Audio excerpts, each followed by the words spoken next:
My friends say, you got to do something about the lighting when you're doing these. I know it's like a last It's thing. intimate. It's the last thing that I get around to doing. It's a very busy day. Hello.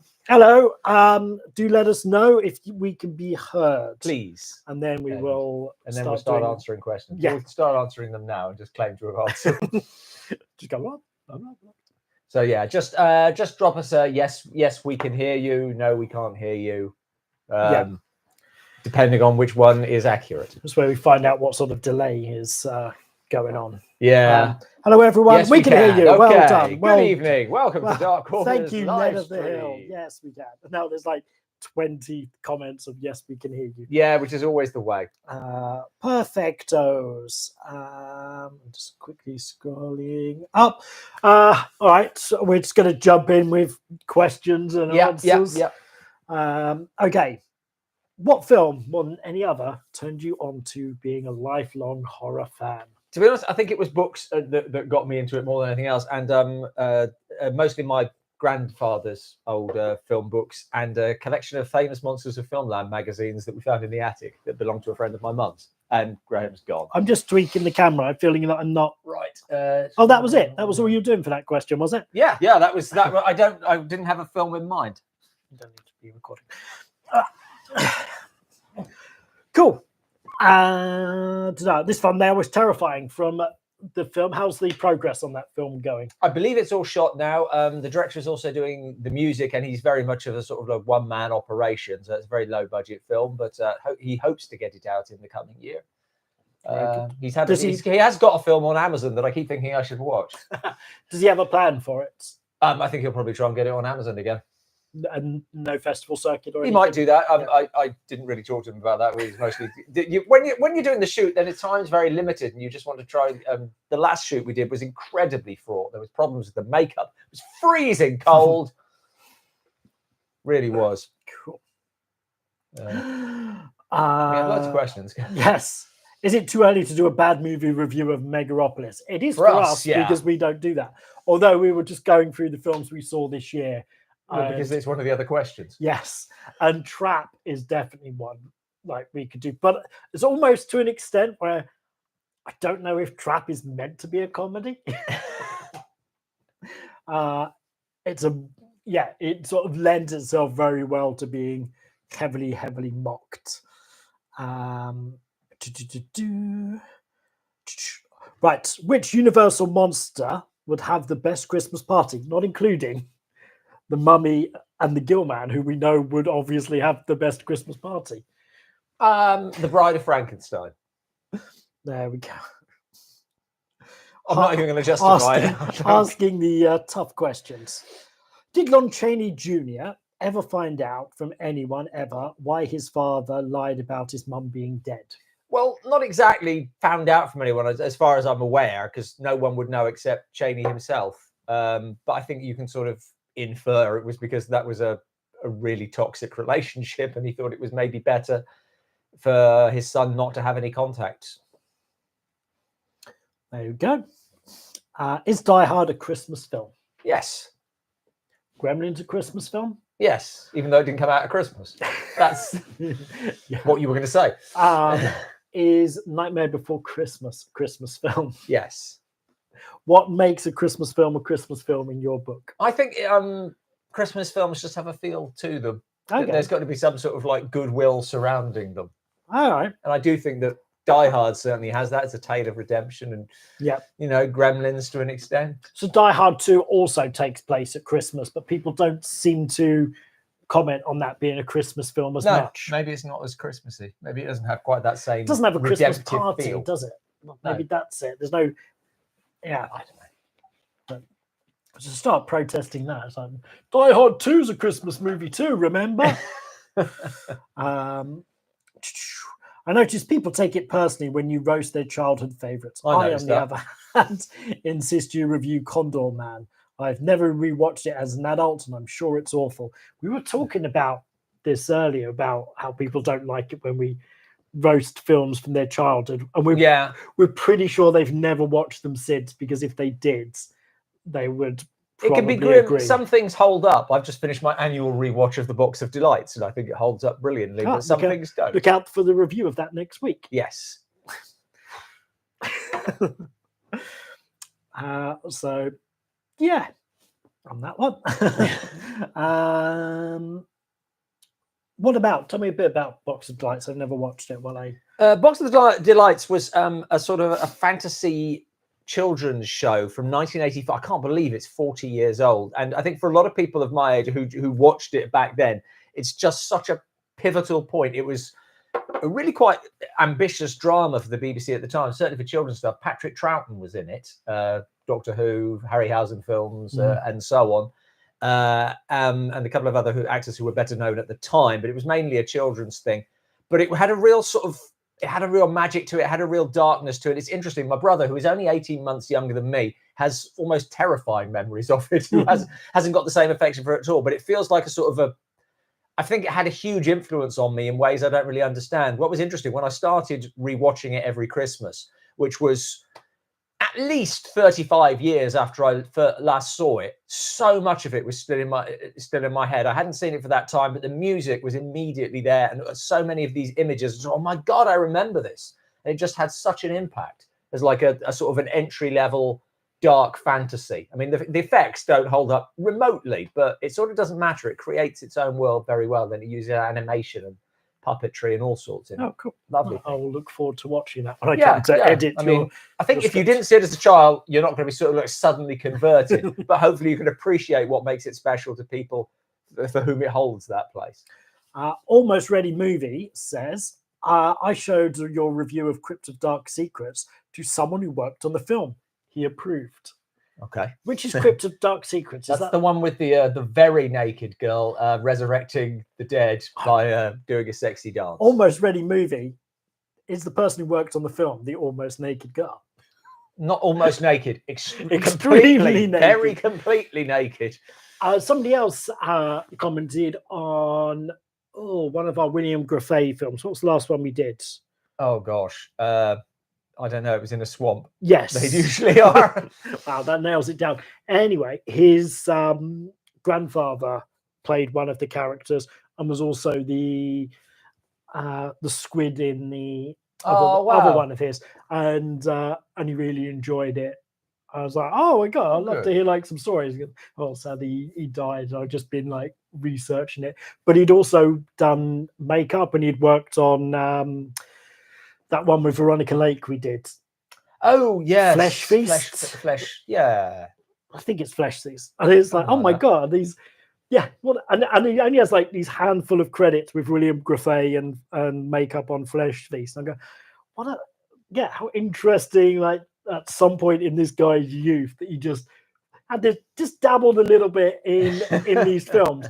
Probably forgot all about them for 20 years until they all sort of get regurgitated out through the likes of Mystery Science Theatre, and then we bought the box set of the William Grafay films. Yeah, they've all been restored, I think. And it's like, wow, it's all come back. That's it's always kind of, when we hear from people who are actually involved in films of the it can go either way, but I don't think there's been a negative one.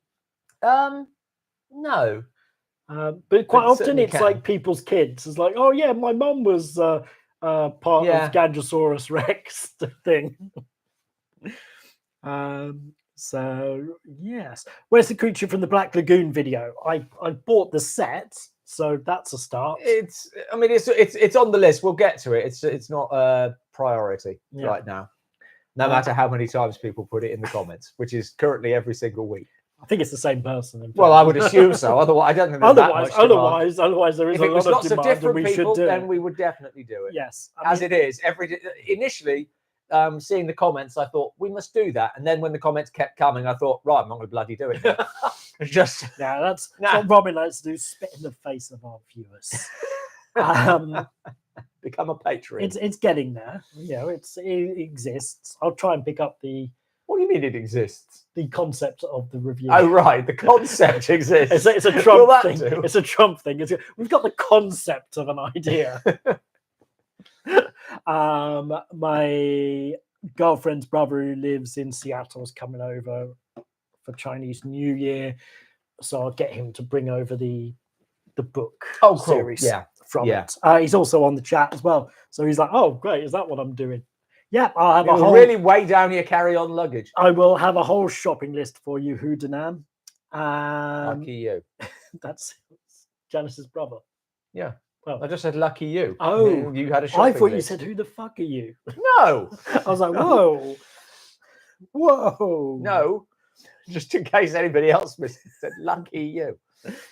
Good evening. What is your thoughts on the 3D? On 3D? Yes. I think it's a gimmick. It comes up. What is it? About every 30 years or so. So once a generation, there's a 3D boom, and it's the next big thing. This goes right back to the 1920s. It's the first sort of 3D is the next big thing. Then it happened again in the 50s, in the 80s, and most recently.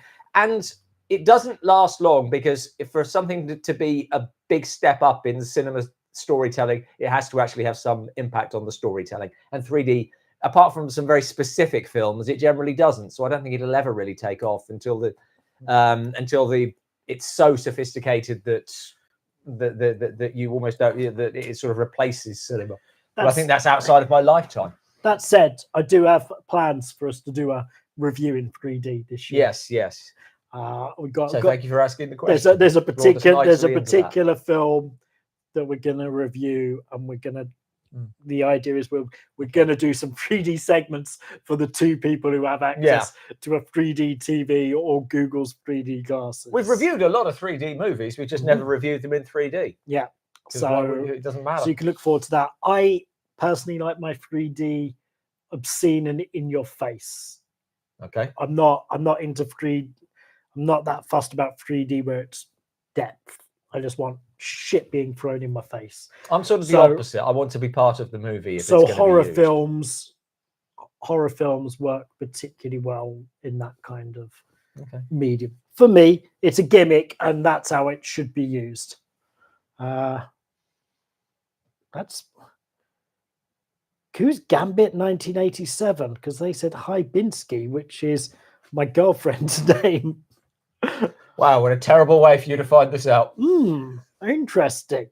I don't know who that is. Gambit, tell us more. And apparently Die Hard was also released in the summer. So the best Christmas films released in the summer. Not the best. Muppet Christmas Carol is the best Christmas film. What are some of your favourite Christmas films to watch this time of year? Muppet Christmas Carol. Always, pretty much everyone in my family, we watch Muppet Christmas Carol while decorating our homes, all separately, but we all do it. What other? And Alistair Sim's Scrooge. So same story, and those two are the two best versions for me. Cool. Noah Vision asks, is there going to be a Quatermass special? And if so, when would it come out? Yes. Don't know. I've bought most of the films, and how in depth are you going in terms of, you say you've bought most of the films? I mean, there's the TV versions, there's radio, those aren't films. For starters. So we're just doing the films. No, because I've also bought one of the TV series that I think is available on Blu-ray. So I think it will be the Hammer batch and the BBC series that it was based around that because area. The thing is, with Quatermass, there's so much. I mean, there's still new Quatermass content comes up every now and then. There was a stage play, wasn't there, recently? Oh, that would be quite or nice. A stage reading, maybe it was. Can't remember, but certainly Quatermass reinvents itself very well. So there's an awful lot. So either you're going to go in quite focused, or you go super broad and accept it'll be like an hour long. And we're big fans of a Quatermass big budget reboot. Yeah, absolutely. I think it's one of those properties that lends itself to this. Yeah. So yes, it is coming. We've bought the bits for it. It's not currently scheduled. No. We've got a rough idea of what we're doing. I don't think we can. So we could talk a little about. We can talk a little about it, but we can't get. This is not a guarantee. This is a speculation on what we might do in the coming year. What we're thinking is, I think January and February, I'm going to try and reversion two Hammer specials on Dracula and Frankenstein, bring them up into HD and put them into one video each. So the 2-parters. So that'd be and also make them more widely available, because at the moment they are YouTube won't let people watch them. Yes, so we have to trim a little bit out of a couple of scenes to get it past YouTube. So that's January, February. Then I don't think that's what we discussed earlier, but yeah, I'd like to do that. Okay, that would be my first choice. We also mentioned Island of Lost Souls. One off about that, and maybe something to do with pre-code horror following on from that, and Todd Browning, and possibly a special about Todd Browning.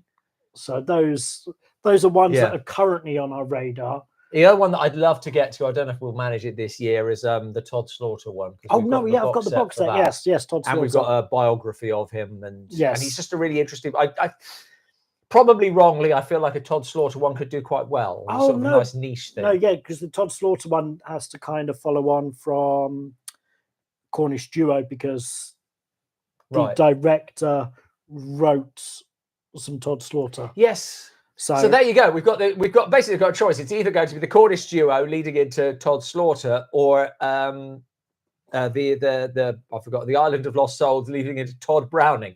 Either way, you're getting some sort of horror. No, Todd Browning was pre-code. Yeah. So Island of Lost Souls. Souls. Yeah, into pre-code into Todd Browning. My point is, you wind up with a special about a Todd, one way or the other. So so that's sort of where we're thinking at the moment, but things always change. Yeah, time. So money. Well, please join us on Patreon. Yes, and if you're on Patreon or YouTube members, you get. This year we did 50 weeks of Roger Corman. I did. I tagged the videos. Yes, yeah. Next year, announcing it now, I guess. Yeah, I haven't even told the Patreons yet, but next year it will be 50 weeks of Boris Karloff, because I've discovered that Boris Karloff made around 50 horror films, depending on which you count. I think if you stretch the definition, it's like 52. So that would be a perfect year, but I'd like to take some time off. So do you count his two with Abbott and Costello as horrors? I don't think I did in this particular count. Maybe I did. I can't remember. Because they could easily drop out if you did. They could drop out. Things like Targets. Would you say Targets is a horror? Tower of London. Tower of London. I would love to do a piece on, but it's not streaming anywhere. So that might be one that drops out simply because it's not easily available. I can always buy it, but I don't desperately want to. We used it when we did. We got some bits from it, but we didn't. No, I've got the whole film. I'm sure I did, because we used it in the Corman one, didn't we? Yes, but only a little bit. Not the Corman Tower of London, though. There's two Towers of London, both of which Vincent Price is in. I think I remember Boris Karloff being. Is he bald in it? Yeah. Yes, I think I've got that whole film. I thought we had clips of one and the whole film of the other, but this is obviously a discussion for another day. I might have found it. So I'd love to. I've never even seen that one because it's not widely available. You know, I noticed the T-shirt folding a great deal more when it's a picture of my dad. It's merchandise and YouTube. Yes, new to our TeePublic shop, we have the Science Advisor T-shirt. Or is it over here? If you're so inclined, the Lucha Libre expert. How can people think they're the same person? How? I don't know.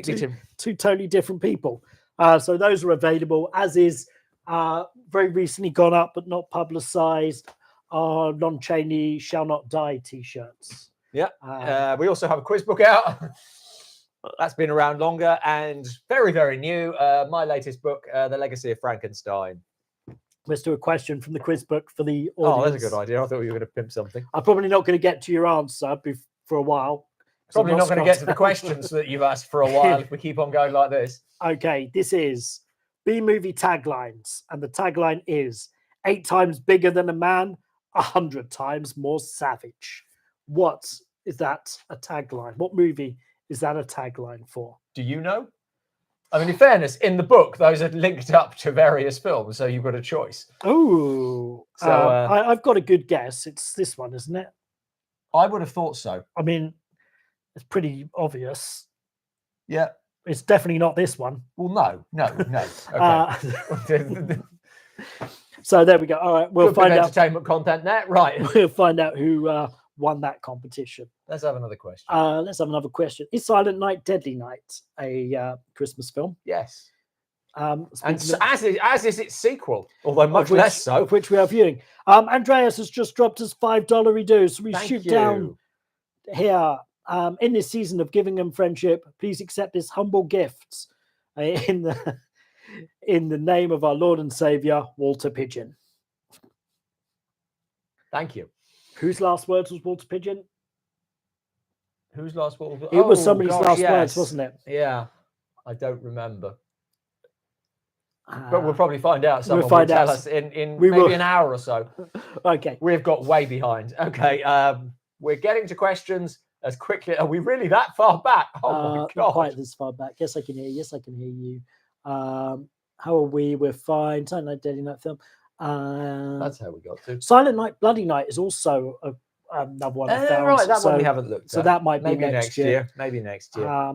Okay. Favorite 1950s horror or monster film? Oh gosh. Or Zira. Gojira. Yeah. I'll just go with that. I'm sure there are other ones. I like. Dead of Night's a good one. That's 50s, I think. No, there is a Silent Night, Bloody Night, and a Silent Night, Deadly Night. There's both of them. Delta Force 1, 2, or 3. I couldn't even tell you. No, sorry. Love the videos, especially the Vincent Price one. Oh, you're welcome. My question is, would you ever consider creating a magnet octopus video on the video nasties? I've seen all 72. Oh, a magnum opus, I think is what is meant there. Would you, Graham? I'd love to. Time being what it is. The video nasties are a sore point. Every now and again, I have a little tinker. I started watching some of the Amityville films, and it made me want to do that again. There's so I forget many, how many there are. Although the answer to how many Amityville films there are in this book. Oh, that's out of date now. Yeah. There's probably been like 20 since that. At the time of publishing, I think it was like 37 at the time. It's very easy to find the answers because it takes up an entire page. At the time of asking, there were in the area of 60. And there's a huge list of them. Yeah. Can you name them all? It's incredible how rapidly that film series goes downhill. Yeah. It doesn't start very high, even with the first one. So, yes. Childhood movie that does not hold up, Little Monsters. Okay. I wonder about Monster Squad, how that holds up. Yeah, I wasn't blown away by it first time. Okay. No. Favorite exploitation director. Exploitation director. I have them all at the tip of my fingers. Russ Meyer. Yep. Black Christmas from 1974, which we have reviewed. We've reviewed a streaming review. Yes, and then we've also reviewed the other one as a bad. Yeah, there has been another one since then. There's been another one since then. Thoughts on the new Frank Grillo film Werewolves? I haven't seen it. No, there's also a werewolf. Is it? I don't think so. There's also a werewolf coming out. Yes, and a Wolfman coming out next year. No, that's what I was thinking of. Oh, right. No, there's a couple of werewolf. There's a load of werewolf. I think there's at least 3 werewolves. Oh, the werewolves 2024. Maybe it's not out in the UK yet. Right. It's got 51% on Rotten Tomatoes, if that means anything for anybody's tastes. 1998's The Faculty, aged well. I've not watched it in a while. Since 1998. I never felt, to be honest, I didn't feel any great need to go back to it. Has one of my favorite theatre jokes in it. Oh yeah, go on. Which is they're like cutting the budgets of the theatre department, and goes, but we gotta do this show. And she goes, just use the sets from our town. Which, if you know the play, has no sense. So that's a very niche joke. I quite like that. But it's probably not so niche in America, where that is quite a mainstay of high school, college. I've been in our town. Partly because it's got no set, so it's an easy one to put on. I've also been in our town. Who did you play? I think I played a policeman. I played the father. Yeah. So I was 2 years older than my son. But that's student productions. Oh no, an ad popped up while we were addressing Almost Ready movie, and I can't remember what I said. Sorry. No, let's not. What was it? Oh, it was just about the people being involved in films. Oh right, okay. Commenting on stuff, and we wondered whether the naked girl was the person you knew in the film. He won. I thought the faculty was lame when it was new, mainly because I really hated the Scream aesthetic, despite it being the prime target demographic. It's also it's a Robert Rodriguez film, and it doesn't feel like that at all. I would never have guessed that. And he's someone who puts together really good bonus feature content on his discs. That one has got nothing, so I don't know how much of it he directed it, but how much of it he was just a hired hand. You get that to some extent with when Guillermo del Toro first started doing US films and stuff like Mimic, which I enjoy. I think it's a really good film, but it doesn't really feel like del Toro anymore. I think there's a sort of a Hollywoodizing of more individual directors that it takes time for them to get out of. Yeah, and certainly how Robert works now is he makes his films on a low enough budget where the studios know it's going to make money back, so they just let him do what he wants to do. That's probably the best way. As long as you're cheap, then for better or worse. Yeah. Same with Nolan. He always comes in under budget on his films, so quite high budget, but coming in under. It's because it's the moment films start going over budget is when the studios start to panic and start interfering and all the rest of it. Anybody heard about the movie called Snow White and the Seven Samurai? No, there's a book by Tom Holt, I think, Snow White and the Seven Samurai. I've not heard of the film. I went to make a documentary on Jack Weiss, Crypt of Dark Secrets and Mardi Gras Massacre, but no takers so far. Those who worked with him, they say I'll just be ranting about how awful his films were. That's talking about, you know, it wasn't really a question. No. Have you not paid the Lecky bill? Is it too dark? Therewiths.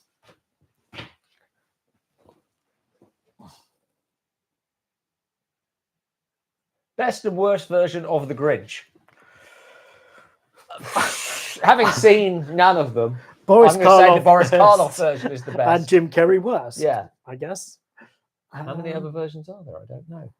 That seems very bright to me now, but maybe it's better for you guys. There we go. Can't wait for the next videos. The quality is something to behold. Thank you very much. This one isn't finished yet. Well, conversation about me. Yes, we were talking about you, Houdanan. Any advice for those of us who want to get published? Robin? If you just go to Kindle, then they can't stop you, or they don't stop you.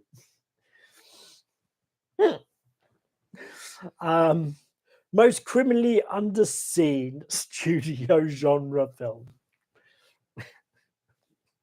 Off the top of your head. Yeah. I don't know. I don't have a clue.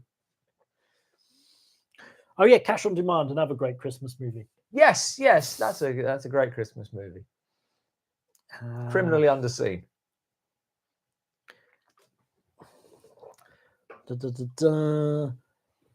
Some talk about 3D, the fish one and Avatar. We're a long way behind. Judge Dredd, 3D. Will you ever make a history special on? Make a special on the history of the Golem films from the silent era through to the modern day. Let me tell you, Ape Man Productions. No, in fairness, we did a Golem special about the silent versions. We barely touched on other versions because, to be honest, none of them have broken out in the same way. But we have also reviewed the more recent Golem film, again called The Golem, as a streaming review. I can't remember much else about it, but it was quite good. Yeah, it's on Legend an awful lot.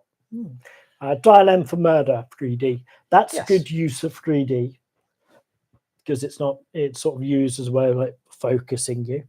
But again, not my style. Throw it at the screen. Substance D. It's your girlfriend's husband. It's very. The mystery gambit. It's all got very personal. A creepy film called The Other in 1972 was beautifully filmed and made quite an impression on a young me. Okay. I don't know that version. That Other. No, there's a few films There's with the similar Nicole titles. Kidman one. The Other. Which The Other. That's The Others. Oh, it's The Others. If I remember rightly, there's a lost silent film called The Other that we talked about in our Lost Films special. Ooh. That sounded quite interesting as well. Have we seen Wicked? No, I mean, I saw Wicked on stage with Idina Menzel when it first came to this country, and so I think the film will always be a disappointment, or at least it won't be as good. I've had my version of Wicked. My niece is going to see it, and I think she'll probably enjoy it. Does she know it's part 1 of 2? Yeah, I do also feel that that's just unconscionably greedy and money grubbing, and I sort of rail against that. But people seems to have all gone down very well, and from what I hear, the second half takes a bit of a nosedive. Oh right, okay. It's interesting. The second half of this film, of the first film, apparently is the better. That it starts very, very slow, right? Because frankly, they've got to pad it so that it's one film, because it's only a 2-hour show. That's it. How do you make one film longer than the half a show? Have we seen the Lou Ferrigno film Cage Fighter? No. Lou Ferrigno's Hercules is finally freely available on Amazon, so that might be a review. Though we seem to have done a few sword and sorcery ones recently. Although Hercules is a very different type of sword and sorcery film. Yeah. Lots of love for the Muppets, Quatermass. Quite right. I'd love to see a special on the Invaders, the now influential sci-fi series. I can't say it's near the top of our list. I never saw it, and no, I think probably not, to be honest. This actually is not in my list of films coming up next year that we're going to chat about tomorrow, but Evil Dead Burn is the next Evil Dead film. Right. I liked the last Evil Dead film done by the guy who did Alien Romulus. Is it Fede Alvarez? Could be. Okay. He did the first one, I'm pretty sure. But the first of the reboots.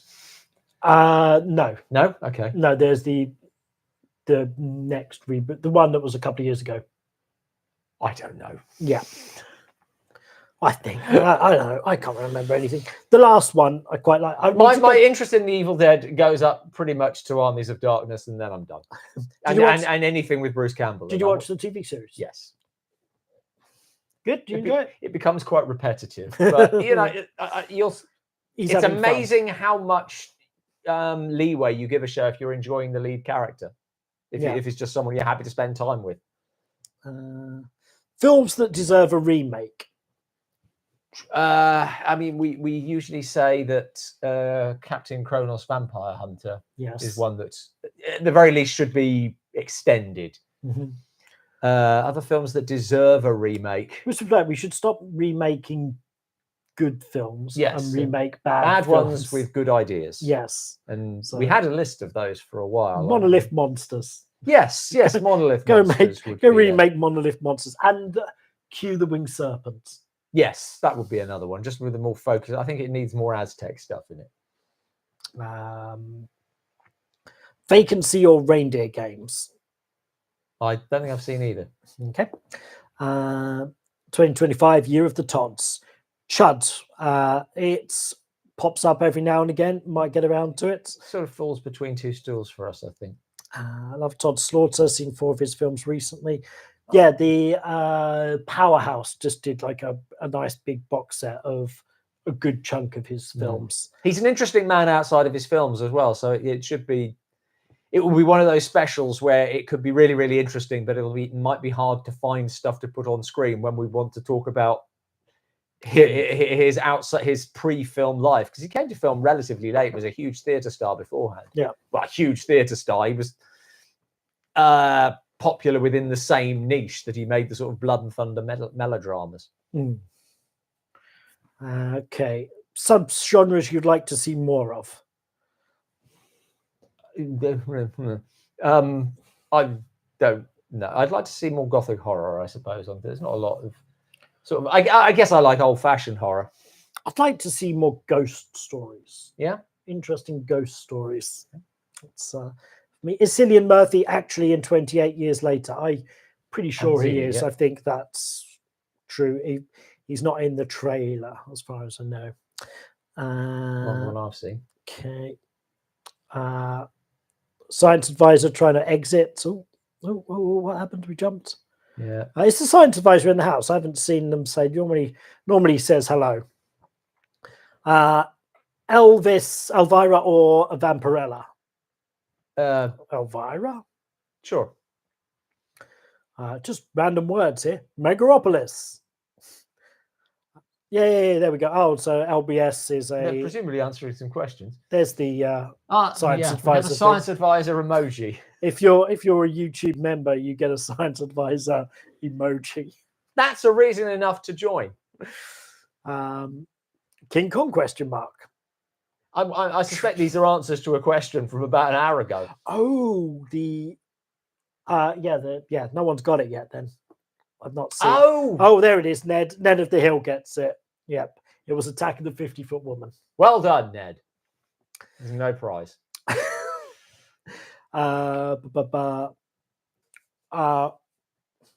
Will the brand new Final Destination movie honor Tony Todd?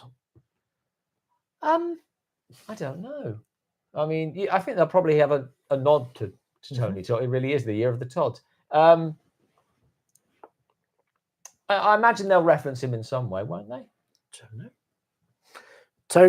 Todd Carty's horror career? Question mark. Todd Carty's. I didn't really know Todd Carty. I don't. Oh, there we go. Am I thinking of the wrong person? There's words here that sometimes don't fully form a question. Boris Karloff's last words were Walter Pigeon. That puts in perspective how far behind we are. Most of these live streams is us getting further behind and me saying how far behind we are. Just watch Curse of the Cats, people. Today on your recommendation. Great movie. Glad you enjoyed it. Ever heard of Richard Jen's stand-up routine on Jaws the Revenge? No. I don't think so. I'd like to see more, because I've seen a couple of stand-up routines just based around talking about one film. I always think I should do something like that, just for like a 5-minute set. Todd 2.0 did like a whole half hour on The Human Centipede, and that was hilarious. Like, you didn't need to have seen the film because it's just him explaining the film, and it was great. Yeah, Theo Nasties, that's a laugh. Some of them are now 15 rating. Yeah, we've got a review of one coming up that we're shooting tomorrow. Yeah, Evil Speak with Clint Howard, and you wonder how. Yeah, in fact, the version we saw has certainly been edited for content. Yeah, but I don't think it was wildly different. No, maybe. I mean, I think there was more of the same. Yeah.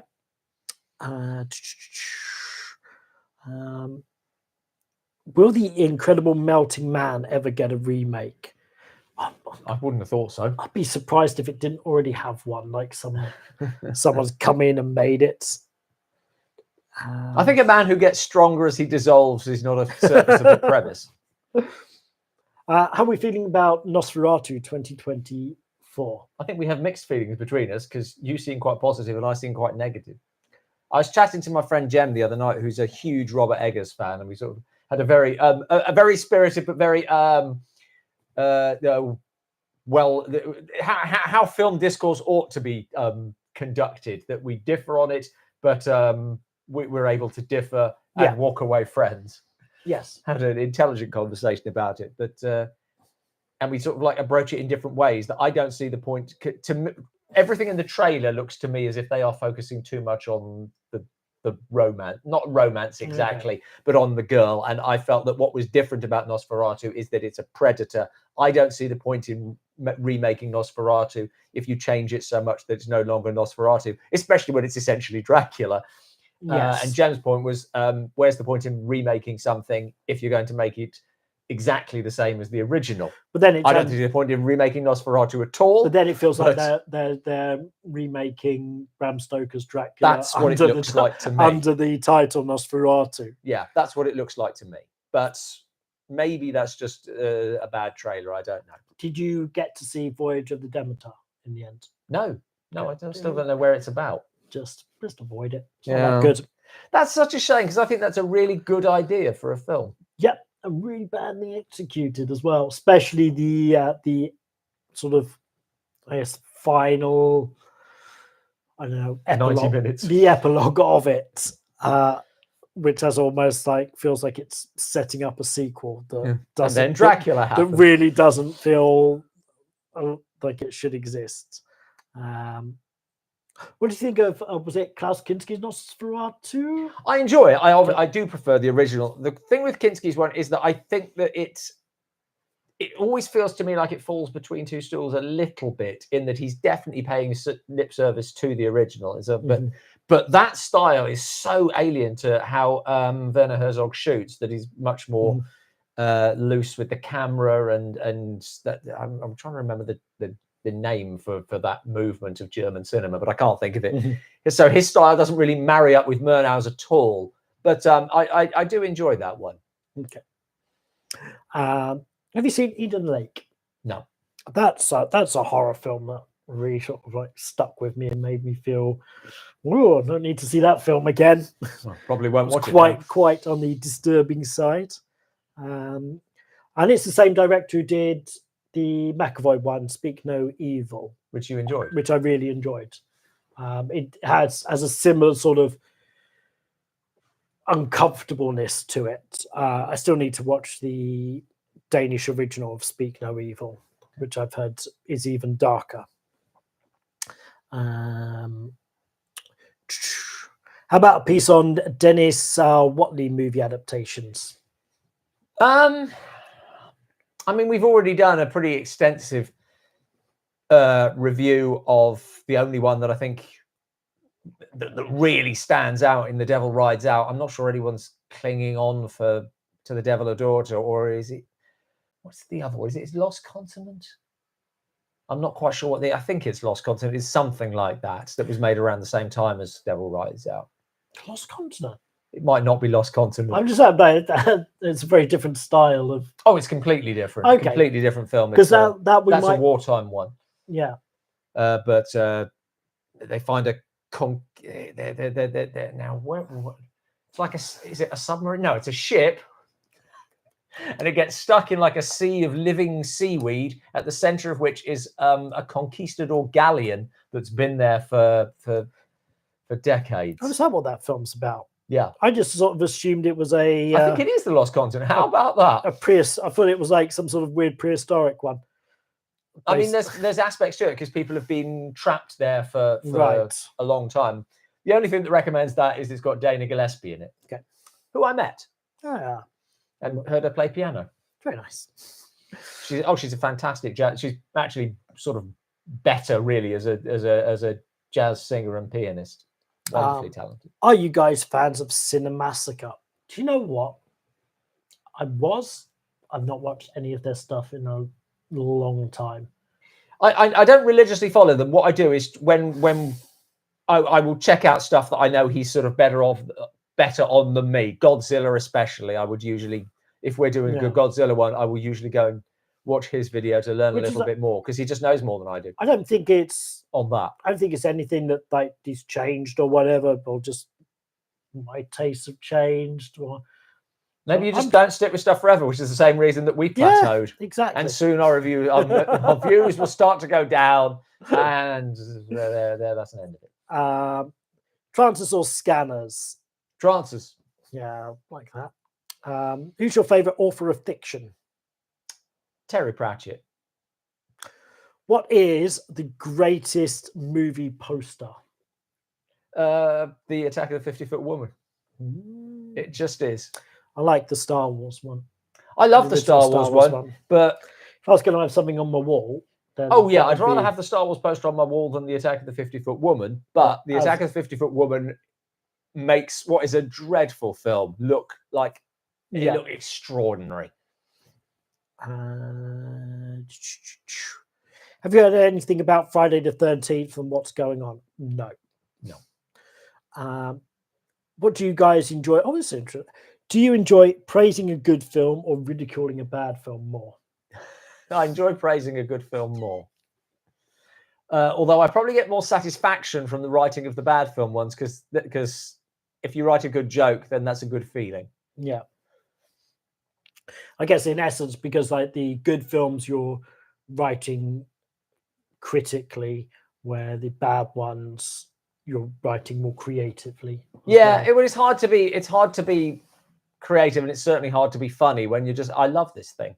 Yeah, but it's nice to be passionate about stuff. It's nice to talk about stuff that you care about and that you love.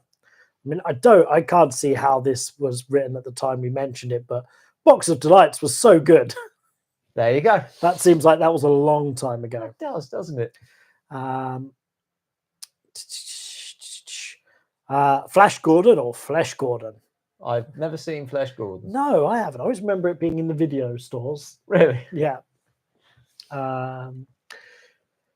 Please review Stalker from 1979. Maybe. Saw Cuckoo last night. Thought it was pretty good. Yes, I enjoyed Cuckoo as well. I kind of like these weird Scandinavian horror films. There's a Cuckoo Avenue around not far from there here. is, yes. The Cuckoo Estate is well, great now. Now everyone knows where I live. I'm sure it's not. I just ordered your book, The Vengeance of the Invisible Man. Thank you. Let me just look it out. Too many to choose from now. This book. Thank you very much. I hope you enjoy it. He says, yes, I know. I just bought it. Have you seen Tetsu the Iron Man? We have, and we've reviewed it. Yeah. And we liked it. Only the first one we've done. So yeah, we haven't done Body Hammer, I think is the second. Remake Attack of the Crab Monsters. Do you think you'd still keep in they could communicate through metal? To be honest, I think if you don't keep in it wasn't just that they could communicate through metal, it's that they spoke with the voices of the dead through metal. So the people who died in the film, and the more I think about it, the more that just seems like a way of not hiring more actors. Mm-hmm. Then so Houdenham has said so remake The Room, Birdemic, and Sharknado. I think we said films with a good idea. Yes, that's part of it. But also, it would not shock me if in 20 years Sharknado got made by like a big studio because of some weird nostalgia thing they think exists for it. And same with Birdemic. I could just see like well, what if we did it with great special effects? Yeah. So it's a stupid idea, but I do not put it out the realm. The realms of possibility. And in terms of like taking a film with a good idea and remaking it, then you can look at The Room. Disaster Artist is a better film than The Room. So that's a way of taking that property and redoing it with a sex pest in the lead role. Are we ever going to get the Ed Gein special? This 2025 might be the year. Science Advisor is in the house. Hey. And I lost our place. Good evening. Wow. Okay, we definitely did that. It's these moments that really make these live streams come to life. Rebecca Ferguson as the new Captain Kronos. Yeah. Is that casting? Or I presume so. There isn't a new Captain Kronos, is there? Of course. That's just a suggested piece of casting. Yes. I love Rebecca Ferguson. There's a big Captain Kronos box set. Extreme. How can there be a box set for it? It's only one film. Yes, but it's like the amount of they put in like the film, but in different aspect ratios, and they're all on different discs. And I don't know who cares about different aspect ratios, but they're really sort of padding it out with like a leather case. So maybe that will inspire a remake. Maybe. I fear that if they did it now, it would be Marvel-esque. It'd just be that level of glossy CG enhanced silliness. Yeah. And they give it that sense of humor as well. I mean, don't get me wrong, obviously, I mean, there is humor in Captain Kronos, but it's the stakes are real, and he takes himself. Well, you've got to kill the serious. vampires somehow. Yeah, you've got the stakes are real. He takes himself seriously. He takes what he's doing seriously. You can't undermine you can undermine a film with its humor sometimes. Yeah, I think Marvel's gone too far that way. Okay. Thoughts of doing a Paul Naschy special covering all the werewolf films? All of them. I think we'll probably just sort of cover them individually first. Yeah. I mean, we've talked We'd like about... to do a Naschy special, but I don't think we know enough. Yeah, there is stuff out there. I think there's already a very good documentary out there. There's a documentary on YouTube. Yeah. That I mean, it's about, I think it's only about 45 minutes long. But... So it's like, yeah, figuring out what sort of angle we come into it. But it's not like the films are that different to some degree. That's the problem. He found a format and ran with it. That's why I'd rather cover them individually every now and then. Yeah. And then you can just pick the individual jokes out rather than trying to say, then he made this film, then he made... I mean, when you do like the Corman Pose, they're of a piece, but they're all very different. Yeah.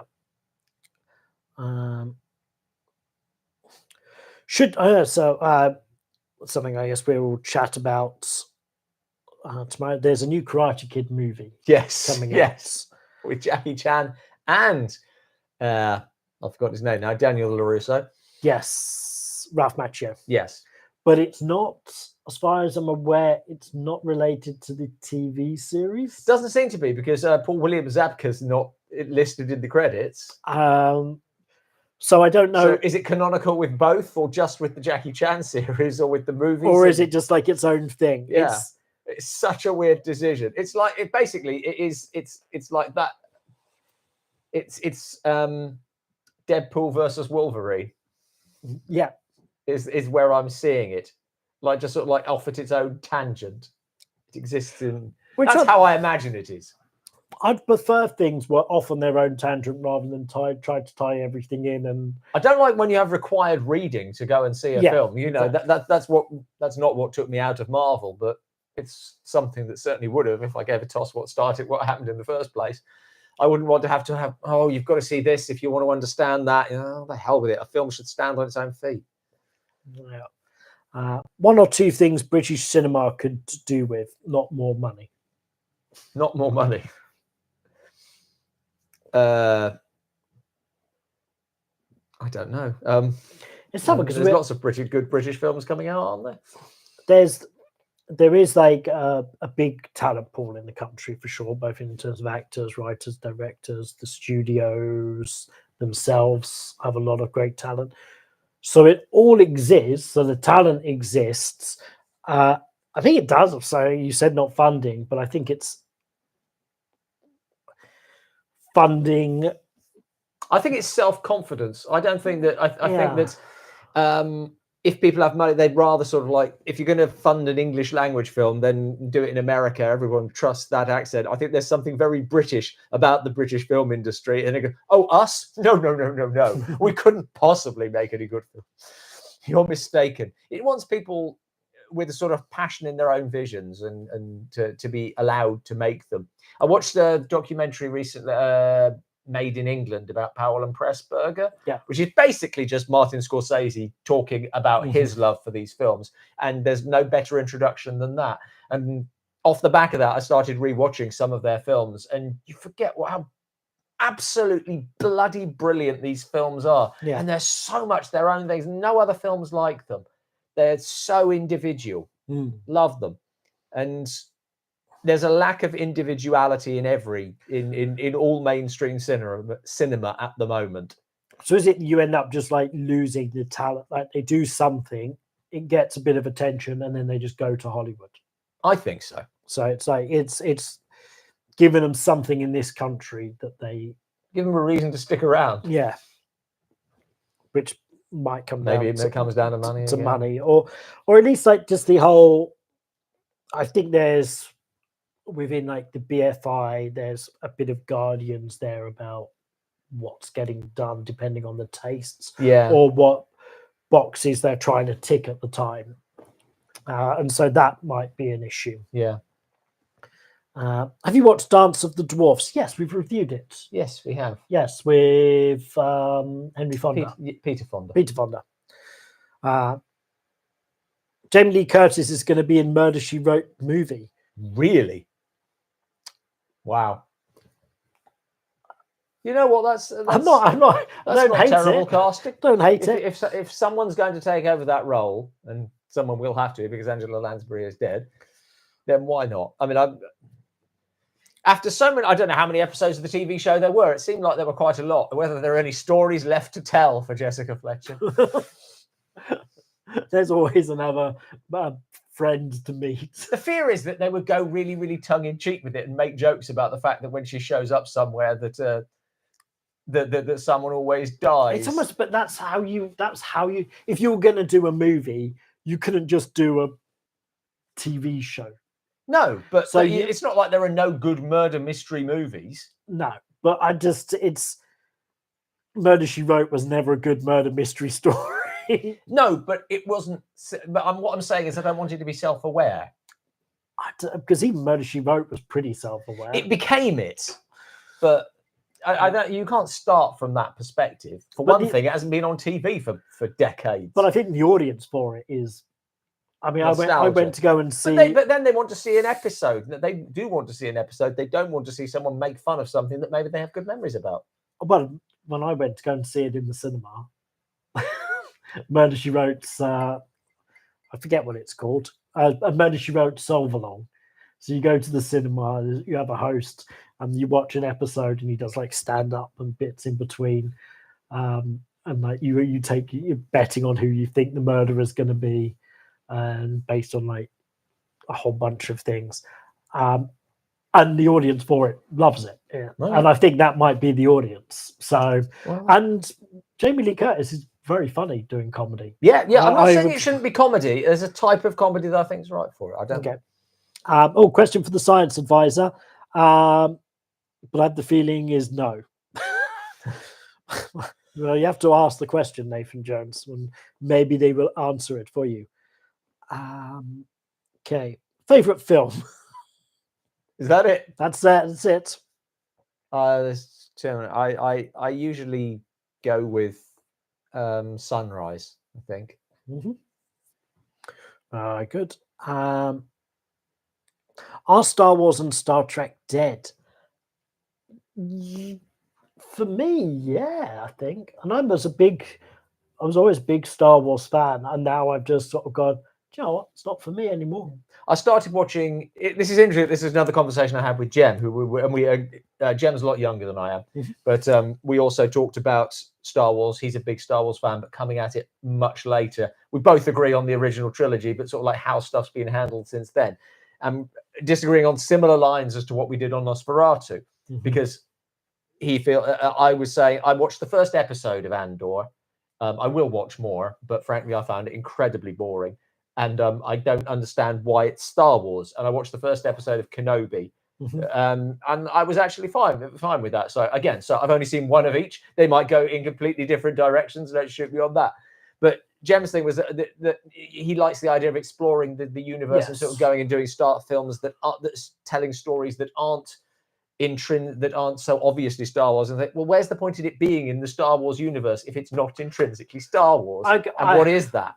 And again, it's something you can sort of like discuss and differ on. Yes. But so I want to, if it's going to be in the Star Wars universe, I want it to be Star Wars. I don't want you to do a film noir in Star Wars because that's not what it is to me. And you can do any sci-fi film noir, and given the infinite universe, it will be the same. Don't bring your story and force it into Star Wars just because if you put Star Wars on the front of it, it will get made. It's more about money than it is about actually saying, I want to tell this Star Wars story. It's just a way of... I think there are certain things within the Star Wars universe that can be really interesting and could be explored without there needing to be a Skywalker present. And I think that's... Oh, yeah, absolutely. I don't mean just name check the characters every time. It's just something that's intrinsic to the world. So that's why I said I don't want to have anything to do with Skywalkers or Empire, but within that world.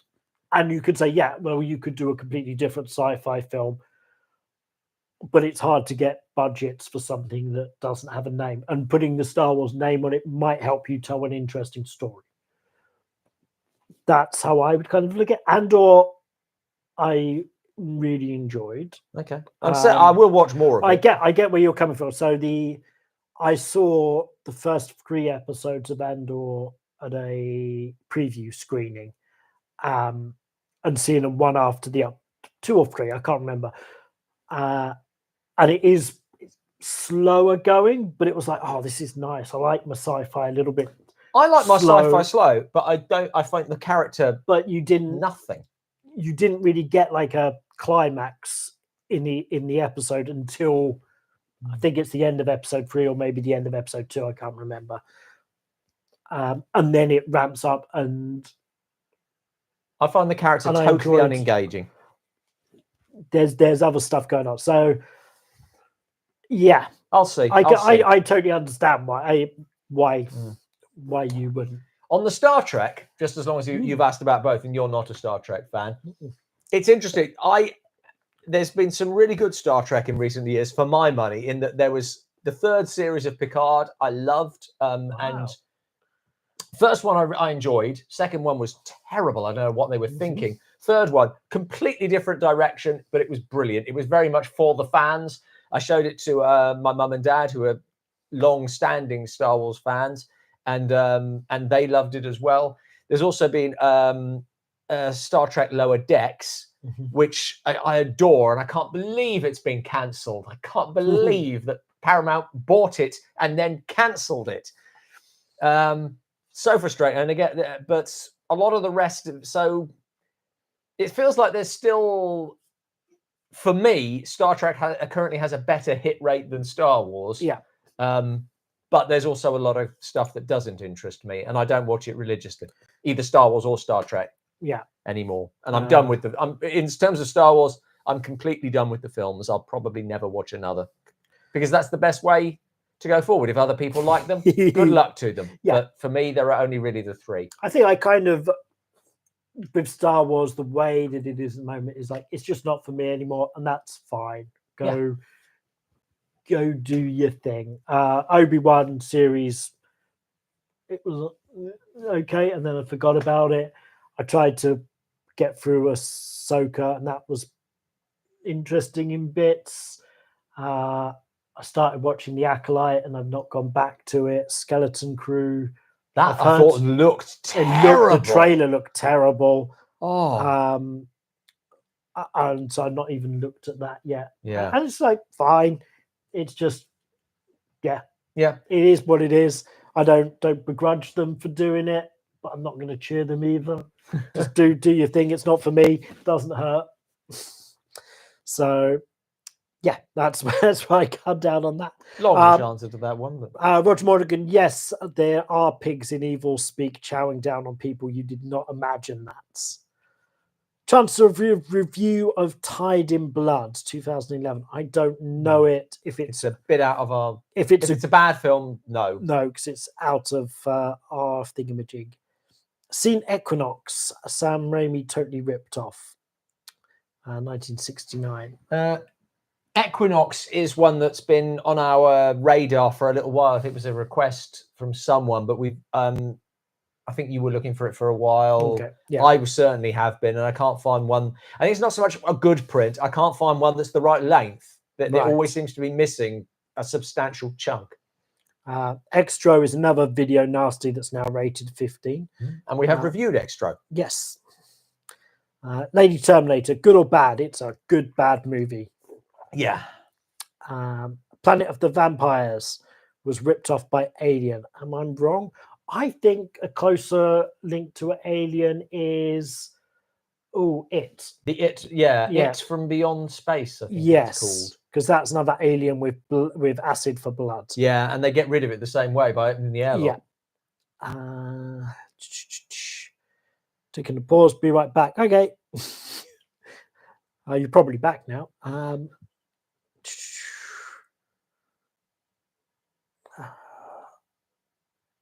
God, 28 days later. So I'm just trying to find something with a question mark. That's only so someone's figured out that I'm not that far away from where they live. Laura, as a YouTube member, you do get the power of a science advisor emoji. So do stick that out there. It's thing. Oh, Ravenhouse. Oh my God. Where was this? Ravenhouse Mystery. I didn't even see this come up. Have you seen Longlegs? I've seen it. It was okay. I think I saw it after there was loads of buzz about it, so it didn't hit as strongly as it did for other people. I need to find where there's Lady Terminator. So. There's Lady Terminator. Something about stalking. Sorry, just trying to find where the question where we last got to. Horror version of Chipmunks. Well, there's horror versions of loads of cartoons out in the coming year. God. Yeah, did you see the list of them for next year? It's like there's Bambi, there's another Pooh one, there's what was the other? There's the Mickey Mouse one, isn't there? Mouse, but there's a ton of Peter Pan. There was another. Oh yeah. So there's a whole bunch of these that now the copy, and it's really being done for their own sake rather like, than trying to do something interesting. God damn it! If we knew that it was just going to be trash, Disney could have kept the copyright. Yeah. But it's good that let them do that. But it's good that things are finally falling out of copyright. It's useful. I mean, whenever that is, that's like a long time since stuff has fallen out of copyright in our lifetime. Yeah. So yes, and so hopefully there's some other really interesting things falling out soon as well. I wonder how much Universal are like, oh, we're about to lose Dracula. Yeah. Which might be why they started licensing. But what can they really do? What can they hold the copyright of what on Dracula? The film. Yeah, well, yeah, the film. But what can they, what are they doing with it? What what was the point? What do they lose if they lose the copyright? It's not like Frankenstein where they had the rights to the flat head and stuff, and yeah. Dracula is already a book. There's not much you can do. No, but it means that other people can start making their own Blu-rays of Dracula and stuff like that. Oh, right. Okay. I guess that's where it is. So where we recently did a review of the Mummy box sets that Fear Vision released. And I wonder if Universal are now at a stage where they go, well, we've milked it. We've released it on DVD, Blu-ray, 4K. Right now, let's license it out in the last few years that we've got. Whatever money is left on the table, we'll have. They could do, yeah. So that's that. Are you ever going to review the Doctor Who TV series? Every single episode. I don't know how you would go about reviewing the Doctor Who TV series. I mean, I'm in the process of rewatching everything right from the Hartnell. I've recently reached the Pertwee era. Well, actually, I'm into his second season, which is a really interesting period in Doctor Who. It's the biggest reinvention of the show before the sort of the new Who era, because all of Patrick Troughton and William Hartnell's episodes are done live. Mm-hmm. So this is suddenly you're filming it. They have all these other options. It goes into color for the first time. They decided to strand the Doctor on Earth. I couldn't believe it. I watched the entire first series of John Pertwee and halfway through the second series before you actually see inside the TARDIS. All that bit, they just decided to change things up enormously. Really interesting, but I don't know how we go about reviewing something that huge. Yeah. We have review Plan 9 from Outer Space. Maybe it will get way ago. Maybe it will get a re-review since we redid the Giant Claw, and that was around that same sort of time. We could do. Which is better, Valley of Gwangi or 1 Million Years BC? Valley of Gwangi, I think. Is Sunrise your favourite silent film, and why? It is. So your favourite film? Yeah. As much as I have a favourite film, it's my favourite film because when I first saw it in the cinema, courtesy of a re-release at the Art Cinema in Cambridge, and it's one of those films you walk out feeling different. I found anyway, and it just uses cinema in such a wonderful and imaginative way. And it felt like I'd seen a film made by someone who recognized all the possibilities of film. Mm-hmm. So, trying to think about how this question. Are there any modern films which capture the Hammer sense of humor? I was trying to think exactly what is the Hammer sense of humor, or what is it about the Hammer films that could translate into films now? Yeah. No, what is uniquely about it? Yeah, but what is it? What's unique about a Hammer film? It's partly the sort of aesthetic. It's part of the same actors turning up, that sort of community. It's that, thing. I mean, it's not just the actors. There is a sort of community. Yes, there is a sort of handmade feel to Hammer. I can't think of anything that replicates it. As for the sense of humor, I don't think that Hammer's films are loaded with jokes. To be honest, the humor is often some of the worst bits. There is, though. I don't know, because it's not a camp thing. No, it's not camp, but there is, because it's not like horror. There's no, like, is it Britishness about it? Maybe I don't know. Maybe that's what it is. Been trying to binge your past stuff on Patreon. Any chance of putting the seasons up as a single post? Yes. Maybe. Yeah, let me look into that if there is such a demand. So yes, I will look into that. Technical stuff. Right, Ralph Macchio says it's the same universe as Cobra Kai, just 3 years later, and with none of the same actors because he's the only one getting paid. We should roast Southland Tales. Oh, that was a disappointment. I loved Donnie Darko so much and went along to see Southland Tales really excited. Yeah, that's how talk about like guy who had like a really solid Richard Kelly. Yeah, debut. Yeah. Followed it up with Southland Tales and then fell off the map. And then the box after that. How do you feel about the 28 Years Later trailer? I think that looks like a really interesting film. That's one I will maybe make an effort to see. I thought it was a bit too horror for you. Yeah, well, it may be. I don't know, but I thought it was I really liked the trailer.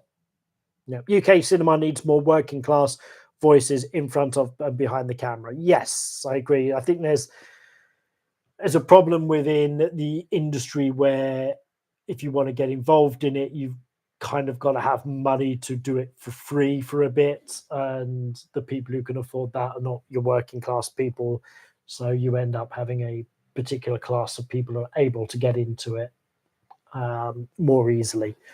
So yes, I think that's an issue. I have not heard of the YouTuber Cobwebber's channel. Maybe I should check it out. Thank you.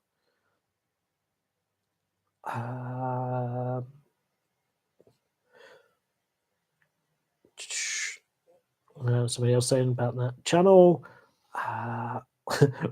Did I ever, which is more likely, Tremors 8 or Police Academy 8? Isn't there a Police Academy 8? Isn't Police Academy 8 Mission to Moscow? I don't know. I've never watched a Police Academy film, not even one. What's your opinion on the DCU, which I think is the DC universe? Oh yeah, I was thinking of the Dark Universe, but right, Dark Corners universe. That's just us. I was thinking of Universal's Dark Universe. I suspect it's the yes. I'm not a real comic book fan anyway, but certainly it seems to me that the DC films are significantly worse. So we're about to find out what what's his name? Who's now head of it? He did the Guardians film. Oh yeah. No, I can't think of his name. That'll bother me. Yeah. Should know it. It's it's sometimes hard to pull these. James Gunn. So James Gunn now heads the DCU. Right. With the first film in that is going to be Superman, which comes out next year. You see, you're not on Twitter. The thing that Twitter was angry about today was initially that the fact that not the trailer but the teaser thing for James Gunn's Superman. Yeah. Well, no, the sort of animated one. Yes, animated poster. Animated poster, fine. uses the John Williams thing, and there's no imagination in that. And then the other side quickly, angrily reacted that people would be having a go at them for using John Williams's score when it's so brilliant. So they fought that out for a few hours, and no one was any the better for it. It is an interesting thing. It's obviously the Brandon Roth Superman used the John Williams score. Yeah, as a tremendous effect. As a jumping off point. But then it was supposed to be a sequel to Superman 2, ignoring 3 and 4. Yeah. This one, I think, is its own thing. So then it's kind of a bit weird to use this John Williams score. Yeah, but that's like saying that I mean, when you look at Bond, when Bond returns, it's not like they're going to have a different theme. It's the Bond theme. I think to a lot of people, that's the Superman theme. Laura, that's a hell of a lot of money to spend on correcting me that Police Academy 7 is Mission to Moscow, but it is very gratefully thank you very received. There are better things you can spend your money on. But thank you very much. Right. Anyway, to be perfectly honest, the answer to the question is I will probably have just as little interest in it. The films would have to be spectacular for me to take an interest in them. Yeah, somebody else agreeing Andor slapped because it was like a espionage thriller in the Star Wars universe rather than Jedi's lighting their lightsabers, which is true. It's like the political stuff that I'd like to see more of in a sci-fi setting. I quite enjoyed all of that. Because the politics work so well in Phantom Menace. Well, you know, let's not reignite. Let's stick with the questions we've got. We spent long enough talking about Star Wars. I like the politics in the Phantom Menace. To me, that's one of the more interesting things in it. Okay. So, there. Have you seen Kolchak, Night of the Stalker TV movie? You guys have actually inspired conversation. Thank you.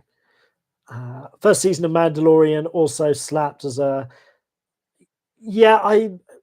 Mandalorian. I liked the first season, and then it just became like the third season felt like a quest of things like, oh, today go get this, now go get this, and it's like it didn't have a overarching storyline. I only got through the first season because it just he was too. There wasn't enough character. For him, for me, and there was an episode where they're fighting robots of some sort, and robot like shoots him, and it bounces off his armor, and he tears the robot's gun away and shoots it. And it's the same bloody gun. You've got invincible armor. Who the fuck cares? You can't have invincible characters. Yeah.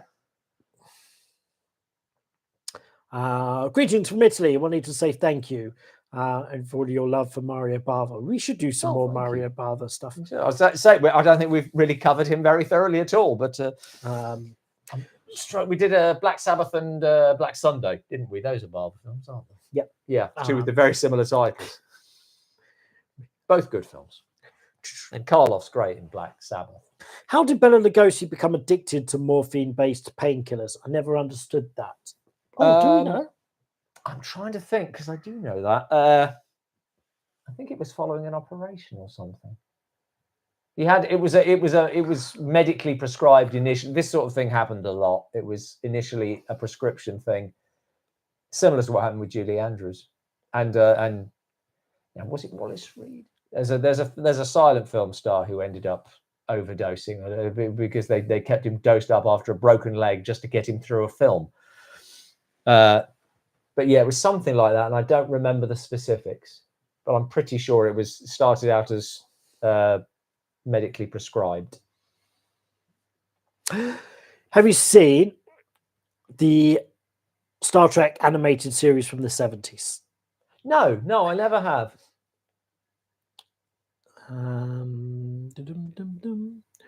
Merry Christmas, gents from South Carolina. Merry Christmas. Just more love for Andor and hate for everything else. Hated long legs. 2 versions of Equinox. How's the science advisor handling all the fame? So He's enjoying it very much. What was his reaction to seeing the T-shirt? He was delighted. He gave his permission, and I think he was probably a little concerned with how it would look, but it's come out really well. We had to get his approval on it, didn't we? Yes, before that was only fair. We went to break. Yeah, but no, he was very pleased. He's ordered one for Christmas. So we'll probably have I want to see the family photo. Yeah, at Christmas with you all wearing science advisor T-shirts. That will be worth its weight in gold, because frankly, my dad does not wear a T-shirt. Well, I remember I said very to you, seldom see him in anything. I didn't think he'd want one because he always wears a collared shirt. You got sent the proofs, and I said, "Oh, you should get your dad to wear it." I don't think he'll do that.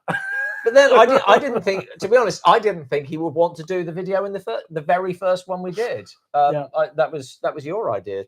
I owe you for that. And was it?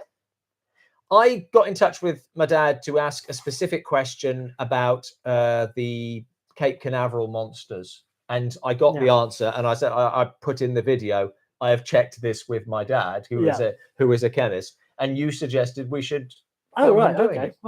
I thought that was legitimately your idea. Nope. Well, yours. Well done, me. Yeah. The most successful running, not even a running joke, the most successful returning character that we have. Well, way more popular than me. You're more than a returning character. I am returning. He's there above the Lucha Libre advisor. Yeah. The sewing advisor. We need more advisors. Well, we were going to have a teen advisor. Oh yeah, we'll talk. I forgot about that. Yeah, there's been a couple of suitable films and completely forgot. We have a teen who wants to get involved. What do you think is in store when we reach 100,000 subs? Hopefully next year. It's been a bit of a slow year this year. It's been a very slow year. So would be nice to hit 100,000 next year. Yeah. Maybe we should do something to celebrate if we get there. Yeah. Like I don't know what will be appropriate. I like it when there's questions that you've already inadvertently answered. Is Robin still on his Doctor Who rewatch? Yep. See previous answer. Will you review Santa Claus Contra El Diablo? We have done already. Many years ago. Yes, it's not a great one, is it? Is that Conquers the Devil, isn't it? Versus the Devil. I think it's also just called Santa Claus. But yeah, if you hunt through the archive, it is there. Yeah, I think it might have been I think it was our second Christmas review. Wow, why did we do that one? So many other ones, and then we did that year where we did 4 of them stupidly and just made us run out of good films. Favorite dinosaur outside Godzilla or Jurassic Park? Favorite dinosaur film? Don't just says favorite dinosaur. The movie Dinosaur outside. Ah, right. I was going to say. Oh, I don't know. Gwangi. Yeah. Fond memories of Gwangi from when I was a kid. I do find it really odd that we can't have a dinosaur movie that isn't Jurassic Park. Can we not? It doesn't seem like it. Cleavage equals the hammer as aesthetic, apparently. What do you think is the most underrated Star Trek film? The motion picture or Final Frontier? Oh, right. Those are my only 2 choices. Those are your only 2 choices. I'm not sure either of them is particularly they're not particularly good films. I always think, what was the Final Frontier? That's better than I remember, and it's just not. Sorry. That's okay. 28 years later was filmed on an iPhone Pro Max, which, I heard this, but they also fit really impressive lenses on it, and it's rigged out in other ways. But yeah, absolutely pimped out. Yeah, it's super pimped out iPhone. But yes, cameras today are great. Yeah, you don't need to spend loads of money on a camera as an amateur filmmaker anymore. You just use your phone. Sound. Spend your money on the sound. Yes. When will you guys be on Blue Sky? We were just talking about that earlier today. Yeah, let's say the new year. Yeah. Let's say the new year. Are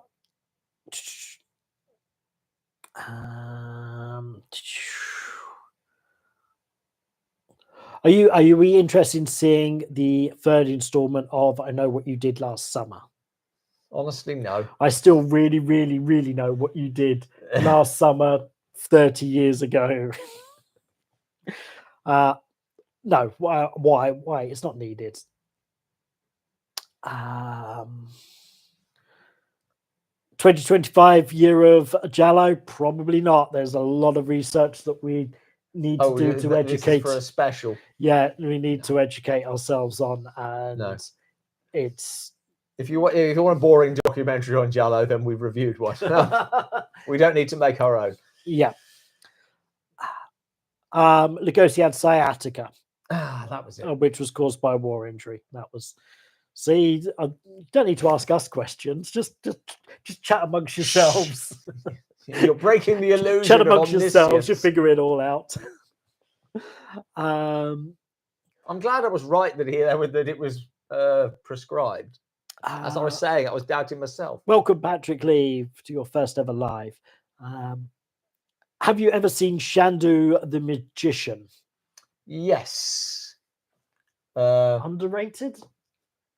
Yeah, I think that's probably fair. The original one. With Bela Lugosi.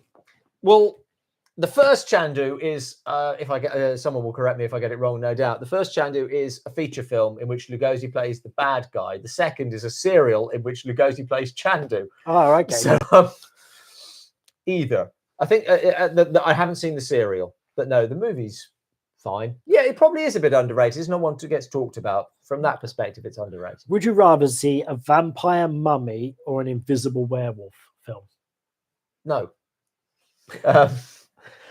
Vampire mummy, I think, probably has more logic to it. An invisible werewolf would just be The Sound of Horror, even though that's dinosaurs. Probably. But it's just like an invisible just people monster. Being attacked. It would just be people flailing, wouldn't it, and blood going everywhere. I can see, there's a lot of similarities between mummies and vampires. I'll go with that. Both affinity for coming in late. Just wanted to say Merry Christmas and Happy New Year. Thank you, Matthew. Thank you. Merry Christmas. Good science advisor film would be Monolith Monsters. We mentioned that earlier, and we have reviewed it. Yes, but before we used it, we had the science advisor on staff.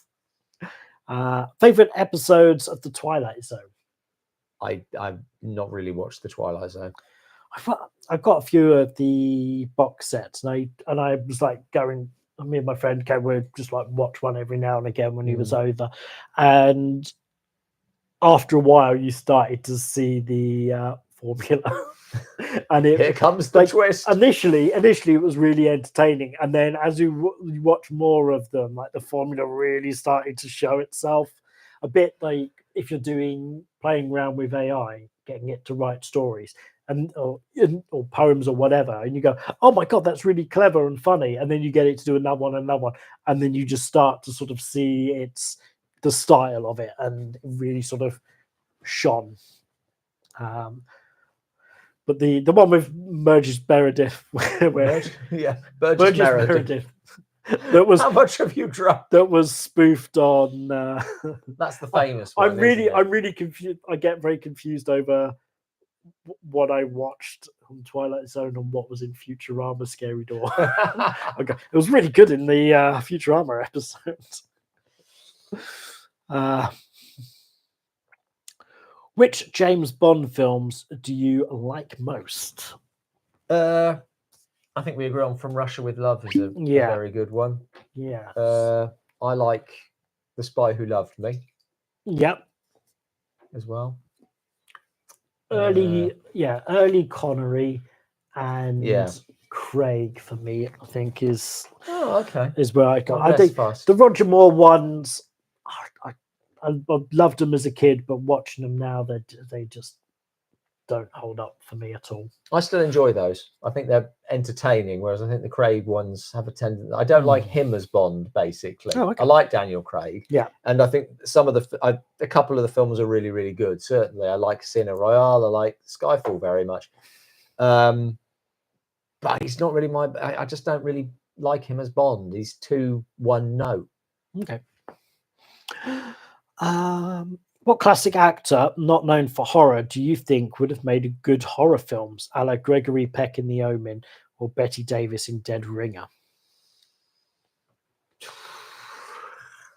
What classic actor does it say? Classic actor would be interesting in a horror film. Alec Guinness. Yeah, there you go. That's great. Alec Guinness. Like, gonna go with that. Does the science advisor get a cut of the t-shirt profits? Shh. Tell him. Shh. There's very little profits. There's a Yeah, lot. they're- There's a they're lot of barely there's selling. a lot of overhead. A lot of overhead. Absolutely. We're not going to pay the designer. We're not going to pay the science advisor. How do you write your books? Do you have a page count you give yourself to reach every day? No. I think that's fatal. I think. Ideally, I will have it all planned out by sort of early summer. I hammer through the first draft pretty quickly. I've usually got a pretty clear idea of where things are going, and then I go back, read it, make a list of what needs to be done, and sort of like slowly work through it. It's not very regimented. These things take as long as they take. And then Ravenhouse Mystery quite conveniently asks, is there a new Universal Library book coming? Legacy of Frankenstein ? There it is. It is available on all good Amazons. This looks like one of the thicker books in the It series. is. It worked out. I think it is the longest one I've written in terms of word count. What a bonus. So many extra words. Yeah. It was difficult to. I'd not really considered how hard Frankenstein stories are, and yeah, we'll see. Do you know what you're going to do next year? I do. In the vein of that book's barely out. Well, let's talk about the sequel. I do, but I'm not going to talk about it. Interesting. Okay. Blah blah blah. Limits. Thoughts on the 90s Gamera series? I don't know the 90s Gamera series. Cool. Well, you have the Invisible Raptor. I don't know. Oh, right. Now this is probably referring to Invisible Werewolf. That's off camera. But there we go. There I have an authentic Invisible Raptor action figure from when I saw that in the summer. So seems like money well spent on this. Yeah. Mint condition Invisible Raptor toy. Don't open it; it loses all its value. No, and also you probably lose it. Yeah. You really struggle to find it again. That was one of the films at Fright Fest this year. It was okay. Was it better than The Sound of Horror? Yes, it was way better than The Sound of Horror. There you go. There was some. My big note from all of these films that I saw at Fright Fest was they were all half an hour too long. Right. And there was a better film in there if they just cut it down. But there's a great bit where the raptor's just done this big, has eaten a child and then shat on the floor. And they're like digging through the shit to like see if any of the child is in there. And the mum comes in and goes, oh, you don't want to see this. And he like walks her out the room, but he uses like, as he's guiding her out, he just puts a shitty handprint on her back. It's a comedy. But that was the best joke in it. It was probably not what I'm going to look out for then. No, it's there's a lot of sort of nods to Spielberg in it. Like Sean Austin's got a cameo and he's wearing like Chunk's shirt from Goonies, like that. So homage to those sorts of things. So that was Invisible Raptor. You haven't watched Twilight Zone? Shock.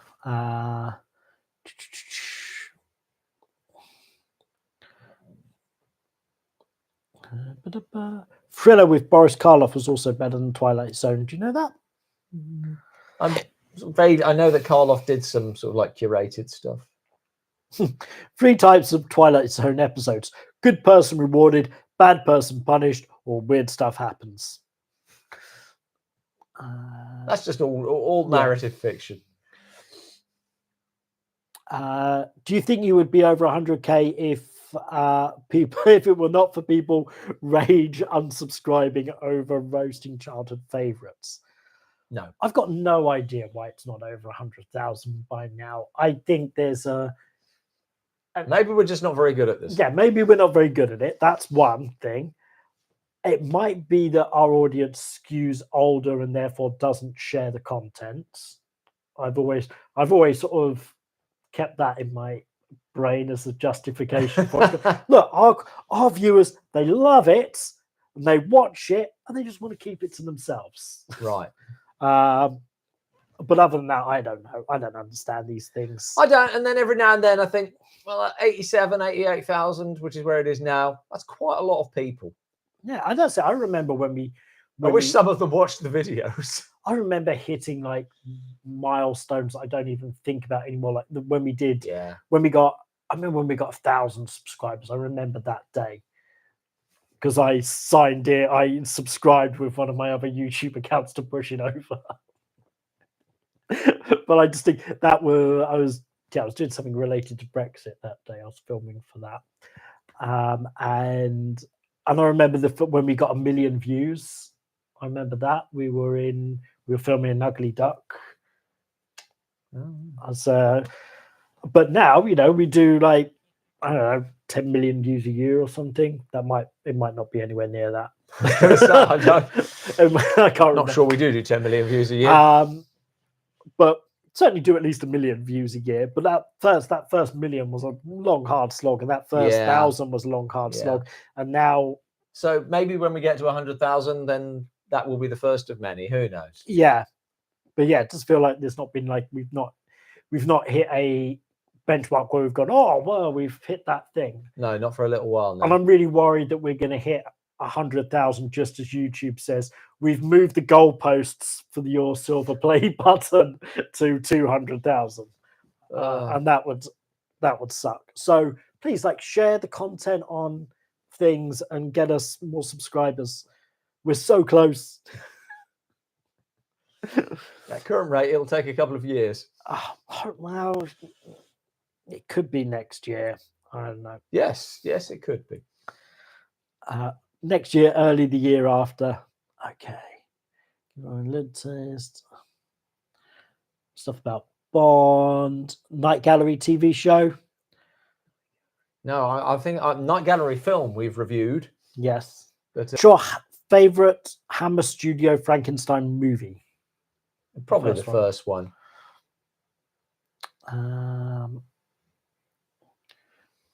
Laura already has it on Kindle. Oh, she bought the whole series on Kindle. There we go. Thank you very much. Going to order the Frankenstein book. Great. There's Thank you. If you go into the description, there's a link to Amazon where all of Robin's books are. So if you feel like doing that, also a link to our T-shirt store as well. If you want a science advisor or there we go, Luca Libre one. I don't think is Doom Prophecy TV series out here. I don't think it is, as far as I'm aware of anything. Maybe Sky. Possibly. Usually, if I don't guess. If it's not, I don't. So that's usually where something is. I feel we're getting to the end of these questions just in time for bed. Do you consider yourselves more a good movie connoisseur who has some guilty pleasure, or a fan of crazy and bad horror movies? Okay, just to clarify for everybody, not a fan of bad movies. This is just the day job. I keep saying, I mean, I spend 15 minutes a week telling you how much I dislike these movies. It's not a joke. I really don't like them. But sometimes there's fun stuff in there. Yeah, but I'd still rather watch a good movie than any of the ones we've reviewed. 87,000 equals one Taylor Swift concert. Okay, well, get all those Taylor Swifties on to subscribe. That'd be great. that's the thing. They all share her content. That's the difference. I only stumbled upon you during COVID lockdown. Actually, that's when a lot of people stumbled upon us. Yeah. It gave us a false impression of how things were going to keep going in the future. Yeah. But, COVID was a good time for this channel, other than trying to film stuff on the mobile phones.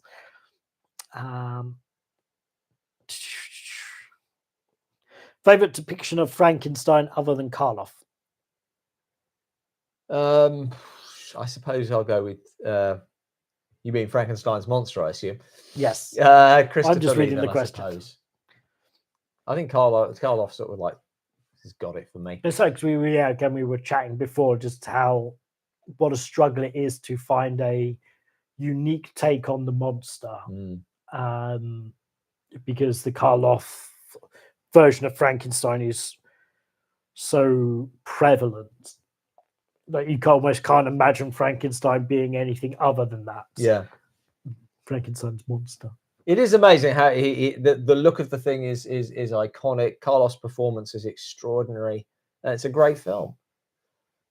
You don't have to choose a second one because you've got that one. So okay, well, God, we've been doing this for like an hour and 40 minutes. So yeah, and we're at the end of the questions. So pop in any final ones. And we're going to wrap up in like 4 minutes. 4 minutes. 4 minutes, specific. Maybe less if there's no questions. Favorite arthropod movie? Giant arthropod. Arthropod. I don't know. Giant arthropod movie.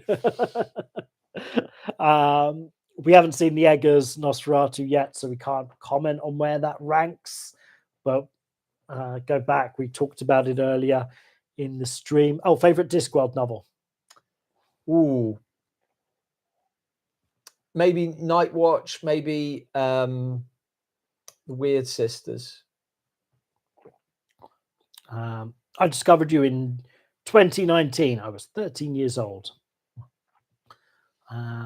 Thank you for watching. What's your favorite giant monster movie? King Kong. Favorite giant insect movie? Them. Favorite Jess Franco film? I don't know. I don't know enough Jess Franco films. Cool. All right. It's ground to a halt. It's because I just kept saying I don't know. We're done. I don't know. It's a 103-minute stream. Oh, now people start. Of course, the brand new blah blah blah. Your thoughts on doing audiobooks of your stuff? I mean, I'd like to, but it's very expensive to get them done, and I'm just not convinced that I'm going to get my money back. Okay. And doing it myself is hugely time-consuming. The editing more than the reading. Mm-hmm.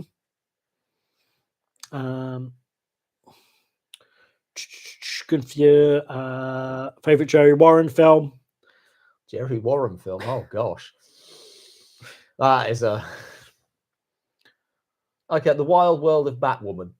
Okay. That was all right. Yep. Where do you draw the? That's kind of a nice one for the end. Where do you draw the line on racism or other form of intolerance in the film? Totally depends on the film and how it's handled. Yeah, I think put it in if it makes sense to the characters. I like. And probably where the film is made, when the film was made. Yeah. There are things that are completely unacceptable now that no one would have thought of as acceptable 100 years ago or 90 years ago or whatever. On the other hand, there's stuff that appears in films of those age that people knew was wrong then, and they still went ahead and did. So it's all down to. Good night to Science Advisor. Specific circumstances. Yeah, it's like something we talked about in Black Moon about some of the issues with that film. Yeah. And somebody criticized us for pointing it out. I go, we still reviewed the film. And there's still good stuff in the film that's worth watching. And